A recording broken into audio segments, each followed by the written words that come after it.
Hello everybody. Welcome to Creating the Basic Adaptable Game Engine Library, Part 43, Action Class Design. In the next few videos, we're going to be adding the final feature to our Game Engine library to finish work on Starfish Collector 2.0. In particular, we're going to add something called actions. And actions are very useful to encapsulate certain code that we frequently need to use in a game. The action class is going to be used to store code that will be automatically applied to a sprite over time.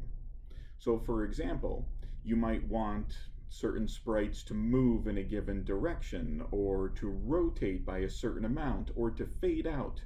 These are all continuous actions that need to be repeatedly applied, and the action class is going to help us automate that process. Now, the code which will be applied to each sprite will be stored in a function or a method, and those functions are going to require the sprite, which the code will target, delta time, that is how much time has elapsed, and total time.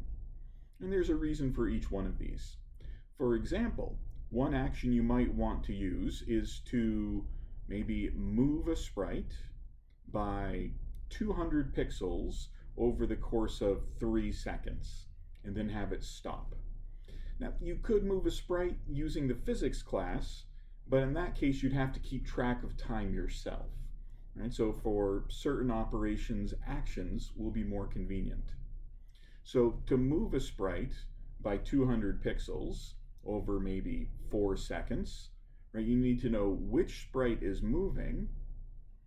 And delta time, we've seen before when we wrote the physics class, that'll be important to determine, well, delta time is how much time has passed since the previous update, and delta time is used in the calculation of what percentage or what amount of that total distance you should move during that update.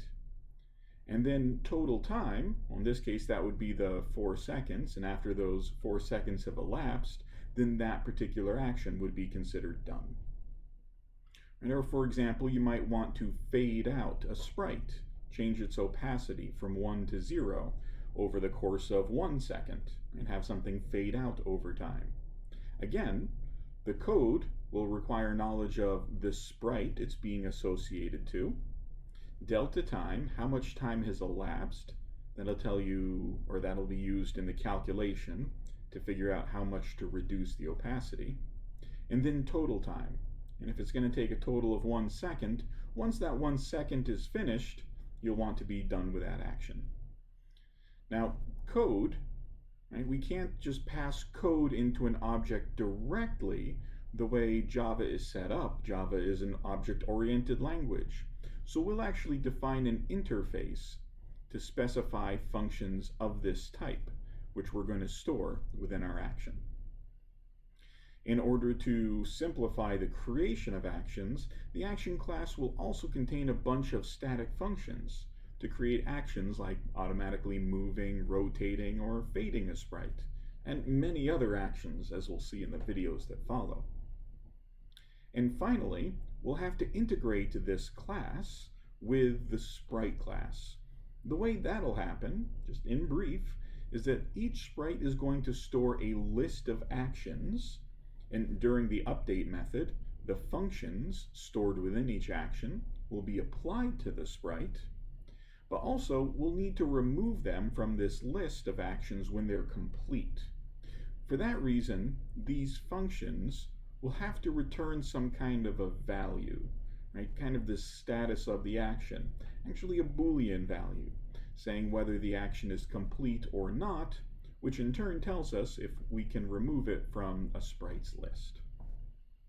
And so that's the idea for the action class, right? To automate some commonly required things in game development. And in the next video, we'll turn our attention to starting to write this class. Thanks for watching.